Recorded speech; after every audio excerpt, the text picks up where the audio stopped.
There's a spirit at Bryan Health, a passion that says we can make it better, stronger, to raise our kids, to build our future, to move forward together. It's time for Bryan Health Radio. Here's Melanie Cole.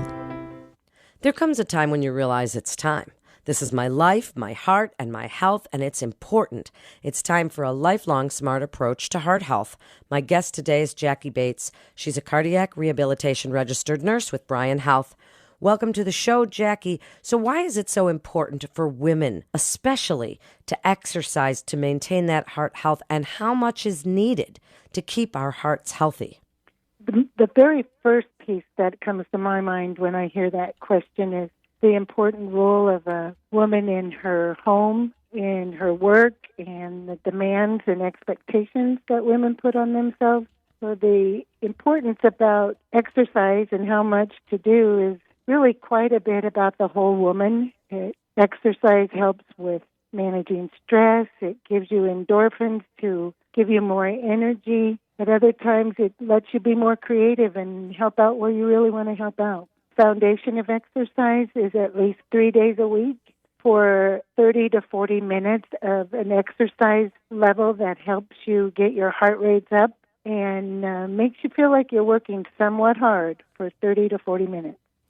So that would be some cardiovascular exercise. Can people choose any kind, or do you have one that you prefer? Some folks join a gym. A lot of people think exercise is them carrying their laundry up and downstairs or doing housework. That does not count. The other kind is also swimming, and your body will really be the big force of communication to you if walking hurts or you are injured in some way and need to have a non-weight-bearing exercise. Multiple areas of gyms have all sorts of equipment that can be used to help with any orthopedic or muscle limitations. So what role does nutrition play in our heart health, Jackie, and why is diet so important for women to actually pay attention to? This is across the United States such a problem. Our fast pace, our high stress is really prompting a lot of people to eat quick foods that are high in carbohydrates and low in protein. Their heart really is a muscle that is filled with healthy cells, and when you do not feed it the proper nutrition in your body to squeeze properly, to function and keep up with your high pace, you're missing out on the energy that it needs, the food energy. So a real well-balanced, and not only in proteins and vegetables and some of the carbohydrates, but also in the portion sizes is critical. And as we maintain our food energy, then of course our choices to exercise, to take care of ourselves, to manage our stress really makes a big difference because we've got the fuel we need for what our body needs to physically do. So, Jackie, you mentioned stress. How does stress affect our heart health? Adrenaline.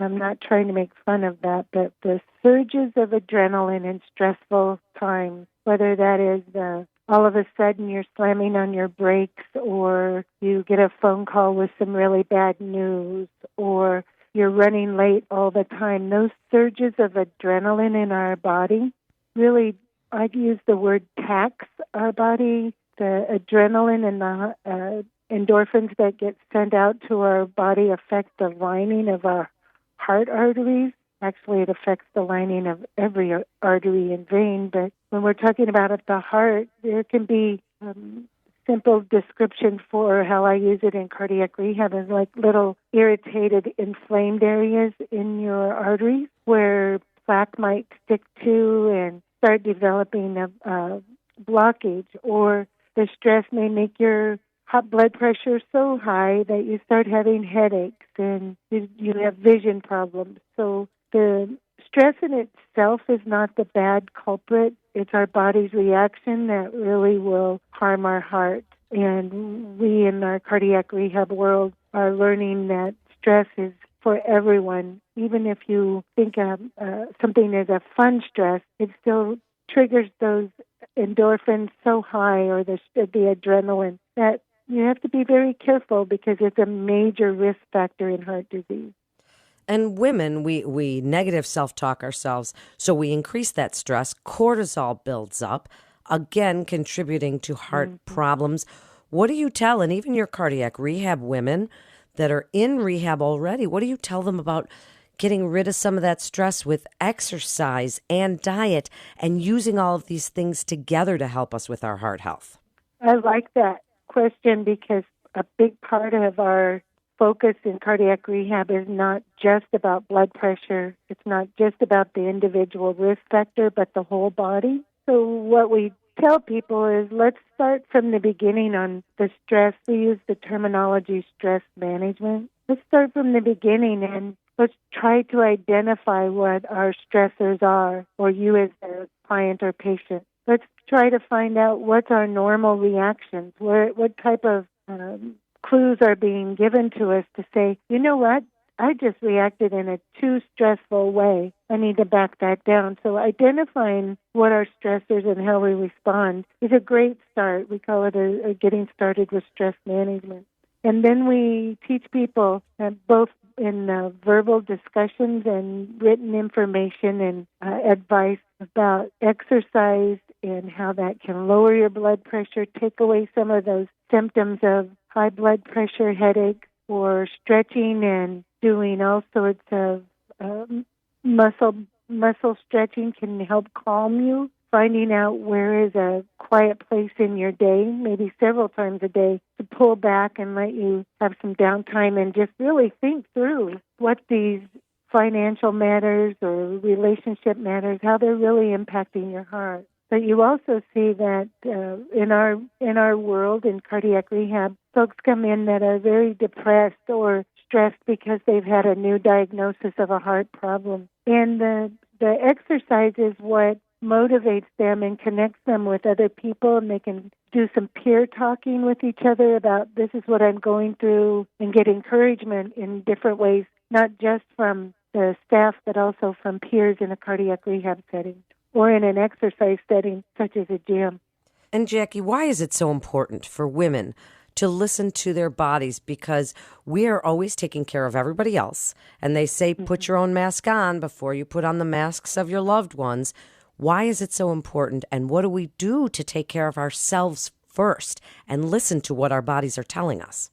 That is such a challenge to people, in particular women. I've heard that analogy over and over in the airplane, but I've watched many times where women will still choose to take care of someone else even though they're low on oxygen themselves. And so finding the importance in individuals, and a cardiac rehab nurse is one of my biggest challenges and joys. I feel like the one piece that happens for women about cardiac symptoms is the vague symptoms. Women have they don't always have the privilege of the real classic, there's an elephant on my chest, there's pain in my chest, I broke out in a sweat and I knew something was really wrong. A lot of times women in heart disease said that I just felt so weak and I thought it was because I was overweight or I'm not an exerciser and I thought I'm just so out of shape.